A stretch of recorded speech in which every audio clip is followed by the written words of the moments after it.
Saya ini bukan siapa-siapa, dari Solo, desa, masuk ke Jakarta yang kota besar. Saya melihat saat itu ada peluang. Karena setiap pemilihan pilkada dimanapun selalu calonnya itu pakai jas, pakai dasi, pakai peci. Nggak ada yang berani keluar dari situ. Assalamualaikum warahmatullahi wabarakatuh. Selamat malam, salam sejahtera bagi kita semuanya. Om Swastiastu, Namo Buddhaya, salam kebajikan, Shalom.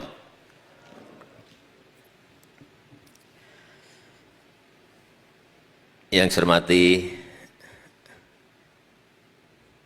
Sis Grace, Bro Antoni, Wakil Dewan Pembina dan Sekretaris Dewan Pembina. Yang saya hormati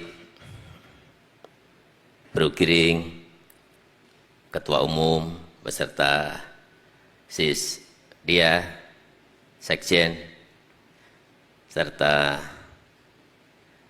Bro dan Sis yang tidak bisa saya sebut satu persatu, utamanya seluruh jajaran DPP, DPW, DPD, DPC, dan seluruh legislator yang pada malam hari ini hadir.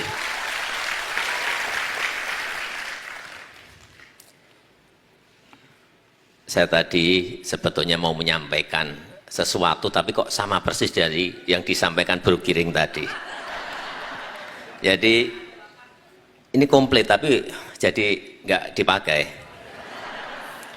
Yang kedua, saya tadi sudah mau berbicara mengenai hilirisasi, tapi disampaikan lagi juga oleh Sis Grace. Jadi saya bingung mau ngomong apa saya. Kok sama persis isu yang disampaikan.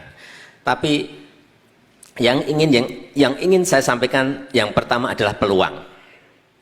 Bahwa nanti di 2024 tahun depan itu ada angka, baru tadi pagi saya tanya ke Kementerian Dalam Negeri, berapa sih pemilih yang berumur 17 sampai di bawah 40? Ada 60% kurang sedikit. 60% kurang sedikit. Itu anak-anak muda semuanya.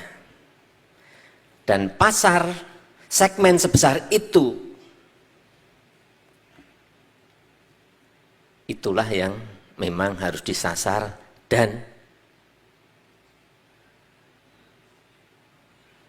didapatkan oleh PSI.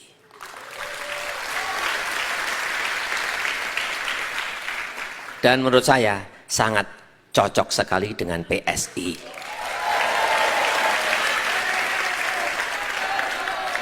Bagaimana meraihnya? Bagaimana meraihnya? Tadi sudah disampaikan oleh Bro Giring.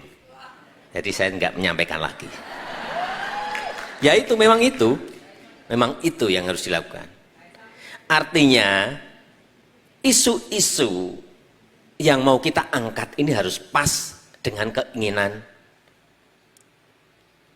pemilih 17 sampai 39 tadi. Isu-isunya apa? Bro dan Sis jauh lebih tahu dibanding saya. Jangan mengangkat isu-isu yang tidak disukai oleh anak-anak muda kita. PSI harus memiliki diferensiasi. Kalau dibandingkan dengan partai-partai yang lain, jangan ngikuti mereka.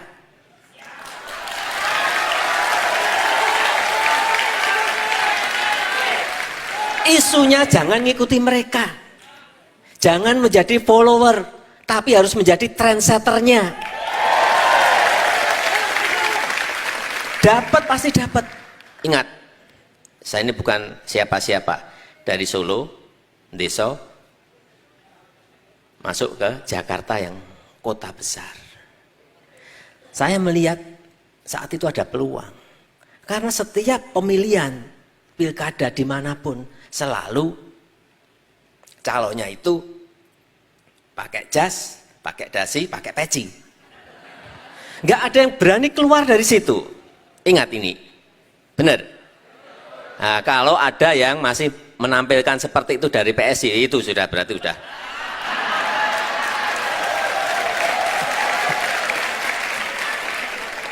Saat itu saya ingat menyiapkan dengan Pak Ahok itu baju kotak-kotak. Nggak ada yang berani membuat tren seperti itu. Itu ada risikonya. Ya, risikonya kalah, bisa kalah kalau keliru. Tapi ternyata disambut oleh masyarakat, utamanya masyarakat muda. Nah, cari barang seperti itu. PSI cari diferensiasi, cari barang seperti itu. Udah yang lain-lain sama seperti Bro Giring. PR-nya itu aja udah. Yang kedua, saya ingin bicara mengenai kembali seperti yang disampaikan oleh Sis Kris tadi, hilirisasi. Kita tahu yang namanya negara-negara di Amerika Latin. Saya nggak usah sebut nama negaranya, nanti ada yang tersinggung. Tahun-tahun 50-an, 60-an, mereka itu sudah menjadi negara berkembang. Tahun 50-an, 60-an, negara berkembang. Dan sampai saat ini, mereka terus tetap menjadi negara berkembang. Saya pelajari ini ada apa ini? Kenapa seperti ini? Kenapa semua negara di sana menjadi seperti itu? Itu yang namanya terjebak di dalam negara berpendapatan menengah, middle income trap. Karena apa? Mereka tidak menawarkan sesuatu yang sangat dibutuhkan oleh negara lain. Ini yang harus dilakukan negara kita.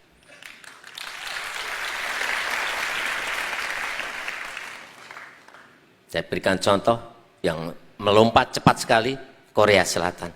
Saya lihat ini ada apa sih Korea Selatan ini bisa melompat seperti itu. Mereka bisa menciptakan, bisa membuat yang namanya komponen-komponen digital yang dibutuhkan oleh negara-negara besar. Salah satunya Amerika. Taiwan, saya lihat ini kenapa negara ini bisa melompat. Dia bisa membuat yang namanya chip. Yang semua perusahaan-perusahaan besar yang berkaitan dengan itu tergantung pada dia. Beli semuanya harus ke dia. Ada ketergantungan negara lain pada Taiwan. Inilah yang strategi besar, inilah yang sedang kita rancang bagaimana membuat sebuah ekosistem besar sehingga negara lain tergantung pada kita.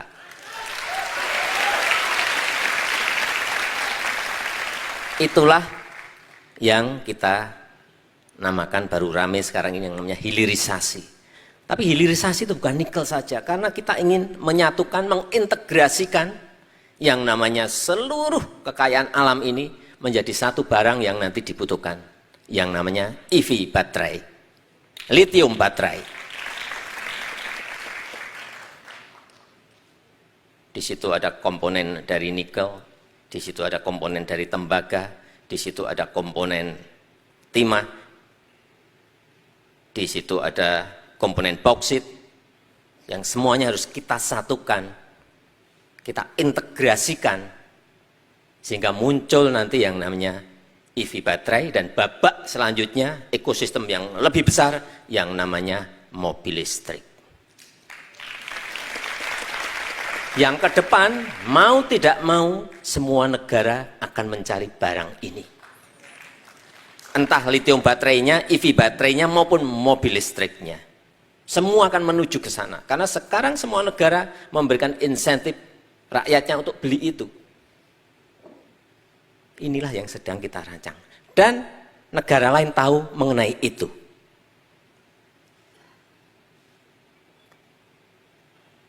Yang sulit memang geografis negara kita. Nikel itu ada di Sulawesi yang banyak, ada di Maluku Utara. Tembaga ada di Papua, ada di Sumbawa, ini yang besar-besar. Boksit itu ada di Kalimantan Barat dan ada di Kepulauan Riau, Kepri, di Bintan. Timah ada di Bangka Belitung. Bagaimana mengintegrasikan ini? Ada smelter di sini, ada smelter di sini, ada smelter di sana, ada smelter di sana, disatukan menjadi barang yang namanya EV baterai dan yang namanya mobil listrik. Meskipun baru berangkat, kita yang baru berangkat ini adalah nikel. Kita sudah digempur dulu oleh Uni Eropa, dibawa, digugat ke WTO. Menteri-menteri bertanya pada saya, Pak gimana? Kita digugat, ya digugat ya dihadapi.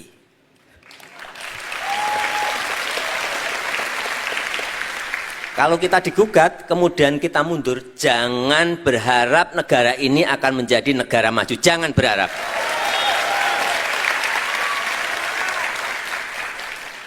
Kita seperti yang saya ceritakan di awal, sebagai background Amerika Latin tadi. Enggak akan, sampai kapanpun enggak akan. Sehingga saya sampaikan, maju terus, jangan toleh kanan, toleh kiri. Maju terus. Baru nikel, kita sudah digugat. Dan saya sampaikan maju terus, dan kalah.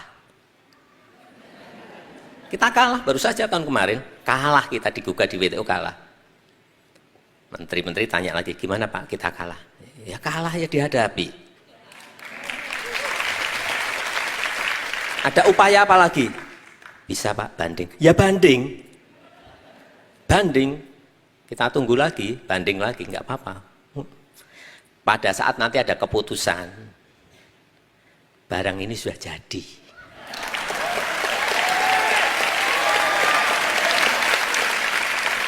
Karena kemarin kita sudah stop lagi yang namanya boksit, stop boksit.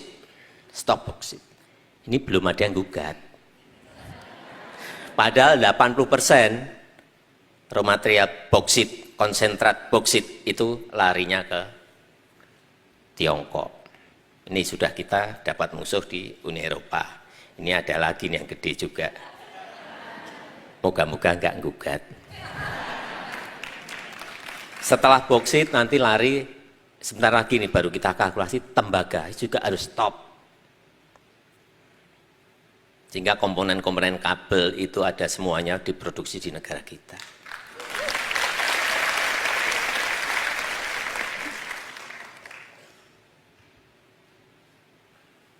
Stainless steel kita punya sendiri, aluminium kita ada, tembaga kita ada, timah kita ada, yang belum ada kita hanya satu barang yaitu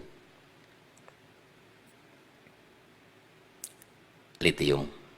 Kita enggak punya. Yang punya Australia sama beberapa negara di Afrika. Saya kaget ternyata yang di Australia ada orang kita yang sudah booking di sana, punya konsesi di sana, aman. Ini orang-orang kita ini pinter-pinter loh. Saya baru ngomong gitu, besok dia ada jalan gitu loh. Yang ada di beberapa negara di Afrika, lithium juga banyak. Ada 3 negara yang gede deposit lithiumnya. Inilah yang namanya strategi negara, dan kita harus konsisten. Harus konsisten, karena ini akan sampai kira-kira tahun 2027, tahun 2028. Dan saya mengharap PSI mengawal ini.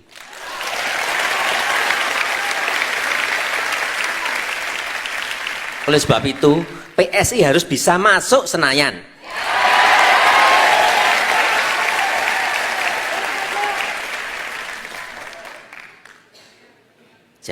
Jangan berpikiran pesimis. Saya setuju tadi, Sis Kris menyampaikan optimis. Saya nggak pernah itu dalam berbicara apapun pesimis enggak. Saat kita menghadapi pandemi, saya gagap dan bingung ya. Tapi pada suatu titik saya bisa tenang dan jernih kembali. Karena memang ini saya tanya ke semua negara, saya telepon. Enggak ada yang bisa memberikan penjelasan yang betul-betul saya yakin. Karena saat pandemi masuk itu, saya langsung telepon Dirjen WHO, Dr. Tedros. Beliau menyampaikan, pokoknya yang sakit pakai masker semua. Presiden Jokowi, oke, kita sampaikan ke publik, yang batuk-batuk, yang sakit pakai masker. Yang lain nggak usah karena mencari masker sangat sulit saat itu. Baru 2 minggu ganti lagi dia telepon. Semua harus pakai masker, Presiden Jokowi, semua, tidak terkecuali semua. Dirjen WHO aja seperti itu, apalagi kita. Iya kan, karena memang semuanya belum memiliki pengalaman. Itu betul-betul. Dan kita sangat beruntung saat itu tidak melakukan lockdown. Ini saya ulang-ulang karena memang keadaan saat itu sulit. Cari APD sulit. Rebutan dengan negara lain, cari obatnya rebutan dengan negara lain, cari vaksin rebutan dengan negara lain. Kalau negara-negara yang kecil-kecil hanya cari 10 juta, 7 juta, 15 juta. Kita ini mencari untuk masyarakat kita 278 juta. Kali 2 kali berarti berapa? Ratus juta yang harus kita siapkan vaksinnya. Di mana kita beli rebutan semuanya saat itu. Belum pas pada puncaknya kehabisan oksigen karena semua negara pegang semuanya, nggak mungkin mereka mengekspornya.